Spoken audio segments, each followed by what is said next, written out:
Let's take a closer look at Israel's thinking at this critical hour. We're joined here by a man with extensive experience both in Israeli government and diplomacy, Dore Gold, who's from the Jerusalem Center of Public Affairs. Dore Gold, you've been in that position many times before. Israel conducting a military operation, international envoys arriving, calling for a ceasefire.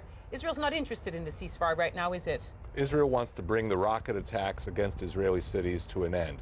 As we speak today, Beersheba is being targeted, Ashkelon is being targeted, Ashdod is being targeted.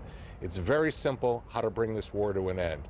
Get Hamas to stop exercising what it thinks is its right to fight against Israeli civilians.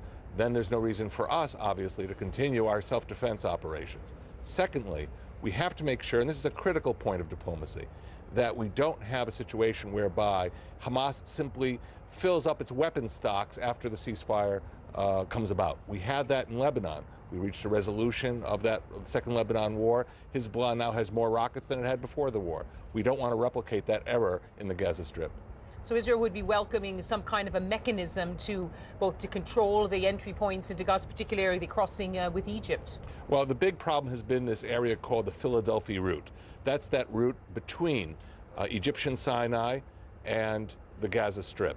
It has been full of hundreds, some suggest as many as 1,000 tunnels. Israel destroyed many of those tunnels with some military operations in the last few days. But we don't want to see the tunnels resumed. We don't want to see the smuggling of Iranian rockets that are brought into the Gaza Strip and launched at Israeli cities. That has to come to an end. But Israeli leaders seem to recognize that they are paying a price in terms of international procedure for all of the insistence that they are not targeting the citizens of Gaza. Then many are describing this as a collective punishment because there are 1.5 million people in that tiny area of land. But also many people put the onus on Hamas for doing this to the Palestinian people. I mean, look at the West Bank.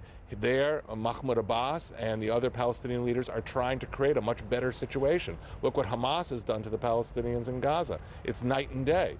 And I think also Israelis are cognizant of the fact that there is a collective international interest in cutting off the Gaza Strip from Iran. It is Iran who influenced Hamas to stop the Tahadiyah, the ceasefire of sorts that we had with them, and to launch rockets against us. It is Iran which is trying to extend its influence into the Eastern Mediterranean. It has one tent peg through Hezbollah in Lebanon and has another tent peg in the Gaza Strip.